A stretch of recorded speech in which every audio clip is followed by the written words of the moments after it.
大家好，又係我卓瑩。今日我會分享嘅故事就係超神奇牙膏。我最憎刷牙噶啦，因為我覺得刷牙好麻煩。一般嗰啲牙膏好辣噶，如果有第二種口味嘅牙膏就好啦。有一日，我同媽媽去到超級市場買嘢嘅時候，竟然俾我發現咗我最鍾意嘅蘋果口味牙膏啊！媽媽，我可唔可以買呢種口味嘅牙膏啊？梗係可以啦，乖仔。到咗夜晚，我食完飯嘅時候就即刻跑入廁所刷牙啦！我就擠咗我最鍾意嘅蘋果味牙膏去刷牙，東刷刷，西刷刷，左刷刷，右刷刷，上刷刷，下刷刷，前刷刷，後刷刷，冇諗過。我竟然變咗一個蘋果頭啊！咕嚕咕嚕噗，咕嚕咕嚕噗。好彩攞完口之後，我即刻變返原本個樣啫。過咗冇幾耐，我媽媽同埋妹妹又去超級市場買嘢啦。今次俾妹妹見到佢最鍾意嘅香蕉口味牙膏啊！佢就問啦：媽媽，我可唔可以買呢支超神奇牙膏啊？媽媽就話：梗係可以啦，乖女。我哋食完晚飯嘅時候，兩個一齊跑返去廁所去刷牙。我同妹妹都擠咗香蕉口味嘅牙膏。我哋準備刷牙啦，東刷刷，西刷刷，前刷刷，後刷刷，左刷刷，右刷刷，上刷刷，下刷刷，冇諗過，我哋都變咗香蕉頭啊！我哋嚇咗一跳，咕嚕咕嚕噗，咕嚕咕嚕噗。好彩，奇蹟嚟！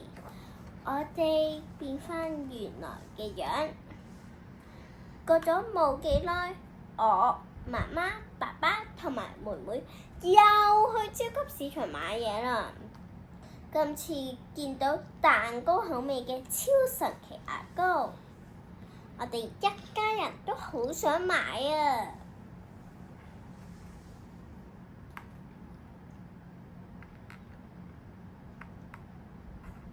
我哋返到屋企食完飯嘅時候，就去廁所刷牙。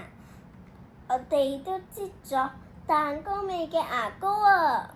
我哋一齊刷牙，西刷刷，東刷刷，左刷刷，右刷刷，上刷刷，下刷刷，冇諗過，我哋竟然變咗一個蛋糕頭啊！咕嚕咕嚕噗，咕嚕咕嚕噗。但係今次我哋變唔返原來嘅樣啦，唯有聽日用返呢個樣去返工返學咯。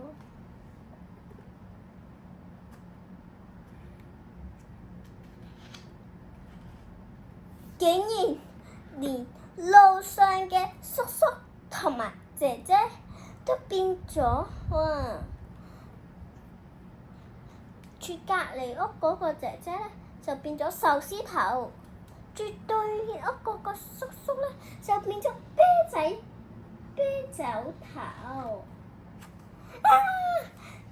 連學校啲人都變咗啊！小榮就變咗菠蘿頭，小欣就變咗雪糕頭，小馬就變咗薯仔頭，小狗就變咗橙頭，小美就變咗魚頭，連老師啊都變咗布甸頭啊！嚇咗我一跳啊！唉，當千秋嘅時候，我個蛋糕頭頂住咗當千秋嗰條繩，好唔舒服啊！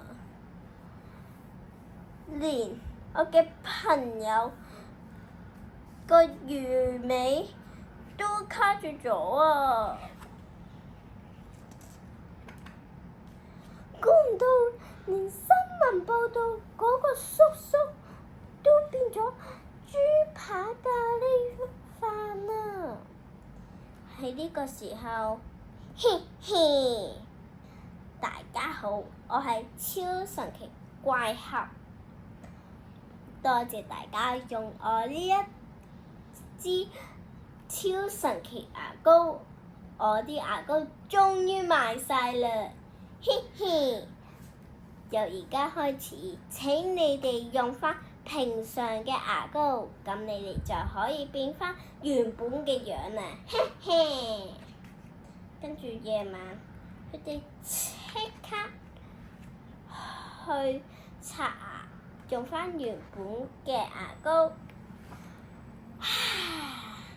佢才變返原本個樣咋。連幼稚園嗰啲同學都係啊，以後都係用一般嘅牙膏算數啦。不過我隻小希狗狗領咗超神奇牙膏啊！佢仲變咗橙頭添。如果你哋鍾意我嘅故事，就記得 like 同埋 subscribe 我嘅有型故事啦！再見。